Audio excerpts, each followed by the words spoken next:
Yo, what's up, everybody? Another detailing video going on right now, and I'm with the homie Carlos right here, and he's about to work on a GMC truck, Carlos? GMC truck, yeah, GMC Sierra. Yeah, and this one's a little bit dirtier. Yeah, same thing as the other one, but this one's just a little bit dirtier. So you're gonna charge a little bit more, or you don't know yet? Probably just a little bit more. All right. So Carlos is gonna take us through the whole job, see how he cleans, the whole process. How long should this job take, Carlos? I'm assuming, given that it's starting to get a little bit warm, have to work a little bit faster, probably right around 3 hours. Yeah? Yeah. So it's about 9:30, 3 hours, 12:30? We're gonna shoot for 12, but more realistically, 12:30, 1 o'clock. And we gotta eat too, so. Oh, that's right, we can't forget about the food. Yeah. Anyways, though. Yeah. All right, Carlos, let's get started, man. Let's do it. All right, man, so what's the first thing you do? So, pull the mats out. Get like any big trash, sometimes cans, stuff like that. You get all that stuff out and start vacuuming. You'll see, like I said, it's got a lot of sand, but everything's all contained here. So you just pull it out. All you got the edges to work with, and that's pretty much it. As long as you don't make a mess pulling this out, you're good. All right, Carlos, let me ask you a question real quick. Yes, sir. So, it's starting to get hot. It's 10, 11 right here in California. You working out outside. Outside, yeah. How do you handle the heat? What precautions do you do? Well, for the most part, that deionized water, that's like the biggest thing. Obviously you want to stay hydrated, drink a lot of water. If I have to, I'll end up sticking the car inside the garage and work on it inside. It's still hot in there, but it's not, sun, it's not burning hot.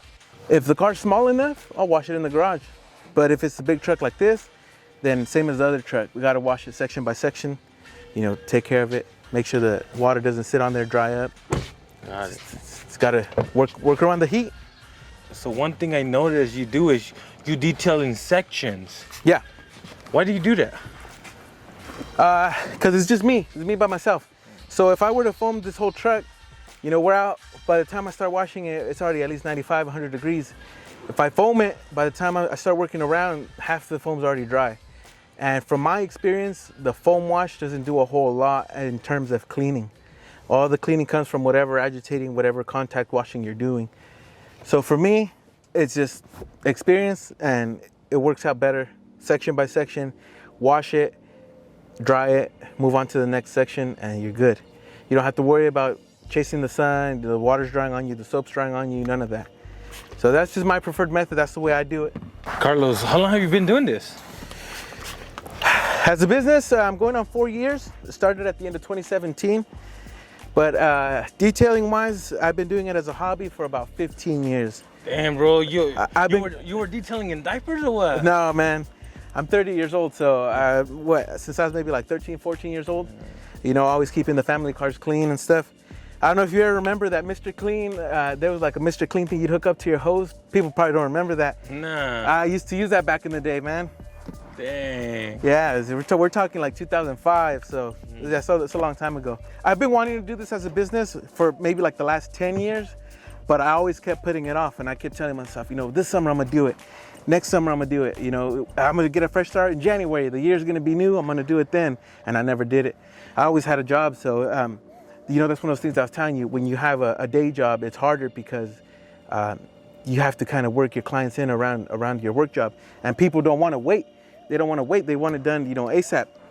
And if you tell them, oh, sorry, I only detail on the weekends, then, hey, maybe they can't do it on the weekends. So yeah, after I finally said, you know what, I'm going to quit my job and I'm just going to do this full time. That might have been a bad mistake, a bad choice, because when I started for like the first couple of months, I was doing like one car a week, for 20 bucks. Yeah. So it, that might have been one thing that I shouldn't have done. But I did it and I'm here now, so. Let me ask you, what finally gave you that push that you needed? Because you said you were talking about it for 10 years, but then something must have happened where you're like, no, I'm starting this today. I was working in the fields, man. I was working in the fields, yeah. And that was it. It was hot. Wait. So you didn't have a job before that? You've always worked in the fields? No. So I started out working at AutoZone. I still work at AutoZone. Yeah. So I worked there for a couple of years. And then I left there and I was working in the fields for a little bit. Yeah. And it was, man, it's worse than this, picking fruit and stuff like that. It's not fun at all. So that's when I said, you know what? I have a little bit of money saved. I'm just gonna go for it. If there's ever a good time, right now is the best time. So I quit that job and I just started doing this, and I had no plan, nothing. I didn't know what to do, but I just, you know, I made business cards, and I just started posting like on Instagram, Facebook, and I ran a couple ads. Dude, I was charging cheap. I was charging like $15, $20 for a full inside and out. You know, it was taking me 3 hours, so I was losing money, but it was a start. It was a start. So I did that for a couple months. Slowly, little by little, word of mouth gets going, you know. So I've been doing this 4 years as a business. The last 2 years, that's when I've actually been full-time. I have work coming in all the time. It's steady work. I don't have to worry about running ads, anything like that. I don't do Facebook. I hardly ever post on Instagram. I try to, but I don't do any ads. I don't do SEO. I just work by myself, so my schedule stays pretty full. There's only so much work I can do in a day by myself. So the amount of work I get is more than enough for me. I don't have to run any ads to get more clientele. Word of mouth is a big thing around here. I have a couple of clients that like they run either like a body shop or a mechanic shop, and they always have people coming in asking them, hey man, where can I get my car detailed? Where can I get my car detailed? And it's good to have those relationships because I get a lot of clientele from them. So that really helps. When I put my price up to $40 for these, I had a lot of people tell me like, that's way too much. That's too much. I can't do it. That's too much. So just little by little, I've been increasing. So my clientele that has been with me for you know years, they've kind of grown with me and stuck around during the price increases. So most of those people are always understanding. So let me ask you something. Yeah. So when you first started, like you quit your job, you're like, F this, I'm gonna go start my own business. Yeah. Oh, you know, how do you feel? I've always kind of been an entrepreneur, man. Yeah. In high school, you know what I used to do? I used to sell candies. Yeah. I used to sell candies. Yeah, we'd go to Costco and get the, you know, the assortment packs, and we sell them. Me and my buddies, we had a band, you know, a band. So we wanted to raise money to buy equipment. So that's what we did. I was like, hey dude, let's start selling candies. So every day in the morning, there was like 4 of us, and I'd give them a Ziploc bag full of candies, you know, like 30 candies in there. Yeah. At the end of the day, just collect the money. And then once we had enough money, we'd go and buy our equipment. So that's like the first sign of entrepreneurship that I remember. And so after, when I started, when I was like, I'm gonna do my own business, I already kind of knew, hey, I have the mentality for this. I know I can do it. I'm not a good salesman at all. So I can't do like going door to door, business to business. Hey, you know, here's my business cards. I detail cars. I can't do that. So everything that I've grown has all been like organically from word of mouth. You know, clients find me, and that's worked out for me. You know, now, like I said, I'm at a point where I have a steady workflow, steady workload. So it's been good. But when you first started, man, you were struggling. Struggling, though. Yeah. How long were you struggling for? For sure, the first year. The first year? And I started going into the winter, so that made it even worse. Winter's the slow season, right? Yeah, it's slow. Normally during the winter time, that's when I do a lot of interior work. Not that many people want their cars washed because they're gonna get dirty like within minutes, within the day. Yeah. So it was just a lot of interior work, a lot of full details on the inside. That's what gets me through the winters. But as I was starting out, it was like October, November time when I officially, you know, launched this business. I was doing 1 car a week, 2 cars a week at $20, you know, and a full detail. I didn't have the knowledge yet to do a full detail, so I didn't do those jobs. Or, you know, paint correction. I didn't know how to do any of that stuff, so I never took those jobs. It was all just car washes. $20, you know, I was doing 1, 2 cars a week. I was relying on my wife's income to get us through. But it was a struggle, but you know, we did it. So let's just say to somebody out there right now who hate their job and want to start car detailing, what advice do you have for them? Well, car detailing, any other business, whatever it is, if you hate your job, that's one thing that I don't really get or understand when I see people, you know, you go to a store and you can tell, man, that person hates their job and they don't want to be here. And it's like, dude, like there's so many different options. Like me, I do this, I do the eBay, I do the DJing.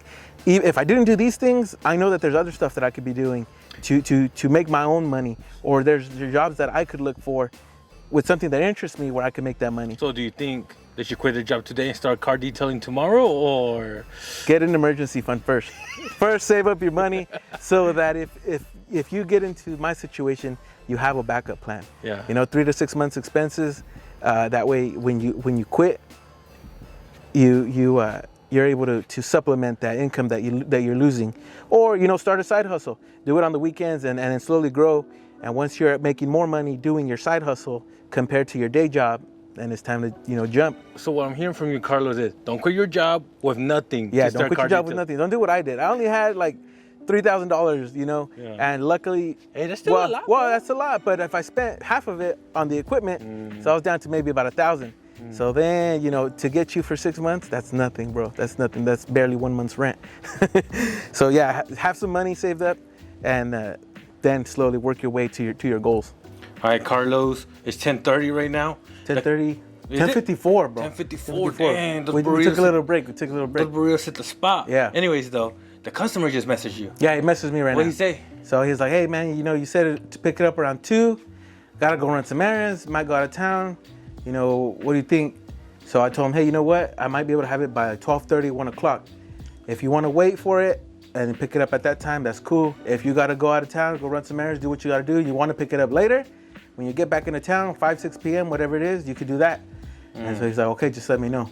All right, so pretty much, does this happen a lot? Because, I mean, he dropped off the car. Yeah, he dropped it off. He didn't tell you he needed it right away. Yeah, and he doesn't need it for whatever he's going to do. He's just not going to be here. So he's like, hey, you know, the truck's there, whatever. I'm not going to be here. So should I wait? Do you think you'll have it done sooner? Or should I just pick it up later? So that's why I told him, like, hey, if I have it done sooner, it'll be around 1. If you want to, you know, kind of chance it and wait before you take off, then let's do that. But if you just feel safer leaving it, you want to pick it up later in the evening, then you can do that as well. All right, let's see what he says. We'll see what he says. All right, cool. What you doing? What you doing over here? So he's going to show you how the mud will just slide right off. The water beads up on the surface of the paint. Wait. So this truck, I ceramic coated about a month, maybe 2 months ago. Yeah. So. All right, what are you gonna do? The white, the gray, or the tires? no, the white. We'll just do the white. So you can see the way the sand sticks on there, it'll just come right off. Okay.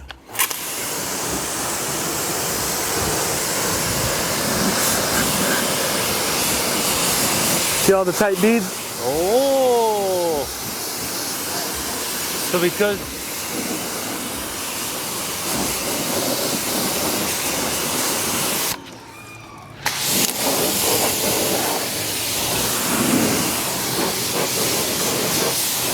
So explain that to me, man. So because you put ceramic coat on it, not a lot of stuff sticks to it as easy? Right, it's easier to clean off. You don't have to sit there and start scrubbing the paint a bunch to get everything off. Most of it's already wiped off. There's probably like a small little layer of just residual dirt, which is what you still want to go and do the contact wash with. For the most part, you can get away with, if your car's just a little bit dusty and you got the ceramic coating on it, you can just do a test touch wash. You just pressure wash it off, foam it down, and then do it again, and it's good to go.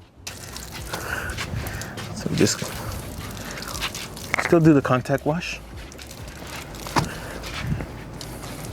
See, like the paint is just super smooth. Yeah. Slick.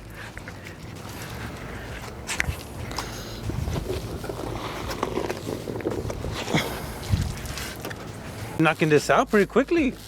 Or am I tripping? Or do you No, I mean the wash process usually, like, even though it's a bigger truck, the actual wash itself I can do in like 10-15 minutes. Yeah. But then the details, that's where it's time consuming. You got to go back, clean the door jambs, you know, do the detail spray, do the glass, wipe down the trim, and then we still got to do the wheels at the end. Sometimes I'll be like, you know, washing. It's like, oh, I got 30 minutes. I'm already washing it. Cool, I'll be done. But you still got to do the other stuff. It ends up taking most of the time. So what you think could be 30 minutes is end up being an hour. Carlos, where we at right now, man, with this car? Is the customer still coming at 1? No, so I just text him. I let him know, hey, it's gonna be ready at 1. Remember we said he was thinking about going out of town. He had to run some errands. So I gave him a heads up at 12:15ish. It's 12:38 right now. So I told him, hey, bro, 1 o'clock for sure. And he's like, you know what? I took off already, so I'll just pick it up later. What's the latest I can pick it up? Anytime you want, man. I'm always here. So I'm right down the street. I live right down the street. So if they got to pick it up late at night, you know, 8, 9 p.m., that's cool with me. Just shoot me a text when you're on your way. I'll come meet you and I'll give you the key. So even though this one's not done yet, we're going to probably let it sit a little bit. The wash, everything's done. Just the final touches are not done. So what I might end up doing is I'll just let it sit. I'll take care of the other car. And then when he texts me, when this truck texts me that he's on his way, I'll do the finishing touches. That way it's all fresh when he comes to pick it up. It's not full of dust. Hey, let me ask you. Yeah. So people, they're busy. You pick up their car. Has anybody ever left overnight? Sometimes, yeah. That does happen every once in a while. The only times that would happen is if I finish the car late. So let's say it's a full detail, and I text them, hey, you know what? We had said it was going to be done around 6, and it's like already 5:30. I still got a couple hours. Hey, do you want to pick it up later on tonight, or do you want me to just hold on to it? You pick it up in the morning. It's going to be done around 9 p.m. You know what? I got to go to work early. Just go ahead and leave it. I have another car anyways. Leave it, and I'll pick it up sometime tomorrow. Perfect. That works for me. Let me ask. Has anybody ever left a car like 2 or 3 days? No. Where you're like, hey, I'm gonna charge your storage fee or something? No. Like you gotta tow them out. Tow them out. No, that never happens. Hardly ever. All right, Carlos, you said, go ahead, man, do your thing. Yeah. But you said one of your biggest struggles right now is finding time to keep your current clients, your current repeat clients, and find new clients. Yeah. So pretty much, you got too much business, Carlos. Too much business for one guy. What's the game plan? Everybody says you need to hire someone. Oh. But I like working by myself. I like being in control of everything as far as the quality of the work, because I know what I'm putting out. It may not be perfect, but I know what I'm delivering to the customers. So if I had a group of guys with me, hey, you guys do those cars and I do these cars, I still got to look at what they're doing at the end of the day. I still have to be on top of it, and that takes time. So I'd rather just what I can do, and that's it. That's what I turn in. My goal is not to grow a big company to be able to do 50 cars in a day. That's not my goal. My goal is to serve. I have a limited amount of clients, but take care of them. No, I got you, man. That's my thing. All right. So you cool where you're at? I'm good where I'm at. Of course, I'd like to make some more money, but then there's that other issue where I've had loyal clients for so long that in a way I feel bad increasing the prices on them. Most of the time they're understanding, but sometimes, when I do raise my prices, my clients that have been with me the longest, I'll tell them, hey, you know what, my price is gonna go up. I'm gonna give you a heads up, maybe 3 months from now. I'll keep the same price for them for maybe a couple extra months to kind of show them my appreciation. Hey, thank you so much for supporting me. You've been with me for a couple years. My price did go up, or my price is gonna go up, but as my appreciation to you, I'm gonna give you an extra 3 months with the same price before it goes up for you, and that makes them real happy. Hey, no, man, I understand. You gotta increase your price, you gotta make your money. I appreciate you. And a lot of times, even though I haven't raised the price on that current client, they'll start paying me the new price right away. Hey, no, I told you I was gonna charge you your same price. No, man, I get it. Here's your money. So it's good. Let me ask you. Yeah. Have you raised your prices before? Yeah. So I'm probably like on my 4th or 5th price change. Yeah. Probably about once a year is right around the time I do it. And did you lose customers when you start raising prices? Yeah, you always lose customers. You always lose someone. They won't tell you, hey, you know what, you raised your price. Sorry, I can't come to you anymore. You just stop hearing from them. So yeah, you'll raise your prices, and I just tell everybody, hey, heads up, my price is gonna go up a little bit, starting, in a couple months. Oh yeah, man, that's cool. But there's always gonna be people that, I'm not gonna hit them up anymore. Or you find out that they're going to somebody else that's cheaper. That's okay.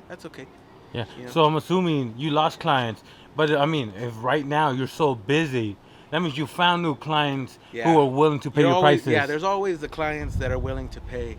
And that's not to put anybody down. I know people have, income restrictions. There's certain budgets. Detailing is a luxury. It's a luxury service. It's not for everybody. When I started, I was so cheap that my service wasn't a luxury. I could have done it for anybody. Anybody could afford it. But once you start getting to the higher prices, hey, my minimum is 50. My minimum is 100. Not everybody can afford it. But there always is someone that can afford it. And if you can put that quality to that price, then there's always people that are willing to pay. All right, guys, hopefully you enjoyed the video right here with Carlos. We just finished this. Hopefully this free 99 knowledge is helping you to decide to jump into car detailing the right way.